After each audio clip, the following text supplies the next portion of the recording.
Assalamu alaikum wa rahmatullahi wa barakatuh. I am now joined by Mustafa Barghoutti. Mustafa, assalamu alaikum wa rahmatullahi wa barakatuh. Jazakallah so much for joining us. Wa alaikum salam. I first want to start off course, what happened with the UN General Assembly, big developments there. It's seen as a small victory, but I think in the eyes of many Palestinians, it's quite big. Just your take on it immediately. Well, unfortunately, the vote does not change much of the reality on the ground, especially this terrible massacre that is happening now in Rafah and in the north of Gaza, in Jabalia. But it's an important vote. Why it's important? It showed how isolated the United States and Israel are. They got only 9 votes against us, 4 of whom are Palau and Micronesia and Marshall Islands. These countries, with all due respect, have a population that is less than one Palestinian family, big family. So clearly here, the United States is isolated with Israel. Yes, they had Argentina with them, but it's only because of this terrible fascist president there. And in my opinion, the other thing, it showed that the United States is not sincere when they speak about two-state solution. It's a hypocrisy to give Israel time to finish the settlement activities in the West Bank and practically Judaize the West Bank. I think this vote showed, also revealed, those who abstained also, it's a big question, why did they abstain? Mostly European countries. And I think that raises the issue that we as Palestinians and other people, our friends in the world, must say to any country that claims that it is supporting two-state solution, if you don't tell them, if you don't do 3 things, you are just being hypocritical. First, recognize Palestine. Second, say that occupation must end. And third, that all settlements must be removed from the occupied territories. If you don't say all these 3 things, then you are not really supporting two-state solution. Mustafa, so Joe Biden gives an interview on CNN saying, well, we'll halt weapons if you attack Rafah. But I think there's always a question about the sincerity. Surely they're not going to give in to Israel because Benjamin Netanyahu says, well, we'll go in regardless. So it just seems as if it's the father trying to discipline the spoiled child, but the spoiled child just cannot be disciplined at all. Well, it's the first time ever that the United States says they will withhold certain bombs from Israel.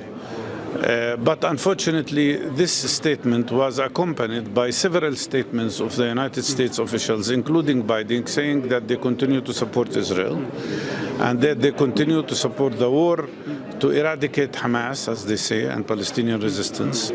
And they practically, they never said that Hamas, they never said that Israel should stop attacking Rafah.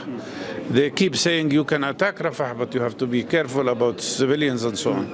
So in my opinion, the declaration about withholding certain weapons was watered down dramatically by other statements of the American administrations, and that's what the Israelis understood immediately. They understood that it's not serious and that they can continue with their military operation. Now, for me, the most important thing is how to stop this massacre in Rafah, because it continues. Clearly, Netanyahu wants to destroy all of Rafah, not part of Rafah, and that is very dangerous. Mustafa, the ceasefire talks seem to be going well, according to what we heard, but obviously there's certain propositions that the Israeli doesn't want to agree to. That just clearly shows that there's no real necessity from their side to want to continue these talks, and that they made up their mind about Rafah long before the officials met with the Qatari and Egyptian officials. No, the talks were a game that Israel played with, and Americans supported them, unfortunately. Before Hamas declared its position, the United States and Biden in particular, and Israel is used to say there is a very generous offer on the table, and Hamas is the obstacle. And when Hamas accepted the offer completely as it is, for the sake of stopping this terrible genocide, Israel changed its position. They claimed that this is not what they agreed about. And the United States knows very well that it is exactly what was agreed about. So, but the United States statements were also not very clear. They started talking about reopening the negotiations about the same draft that they had agreed about before. And in that sense, the United States violated what was in the agreement, which is that the United States plus Egypt and Qatar would be the guarantor of this agreement. So it's the responsibility of Israel, but also the responsibility of USA that these talks failed. The Palestinian side has shown the utmost possible flexibility. And I think Netanyahu was just playing games because his real intention is what we see in the movement of the tanks in Rafah. One final question, Mr. Barghouti. Where are we in terms of stopping what is happening right now? What needs to happen? Because if the Western nations are not doing anything, if there's no assistance from an aggressive point of view from the developing world, where are we in trying to bring a sense of justice but stopping this carnage that is happening right now in Rafah? 2 points. First of all, ICJ. South Africa has done very important thing. They have already directed their request to the ICJ to issue immediately a plan of action to protect Palestinians, which means seizing all military activities. I hope the court will respond within 2-3 days. That's very crucial.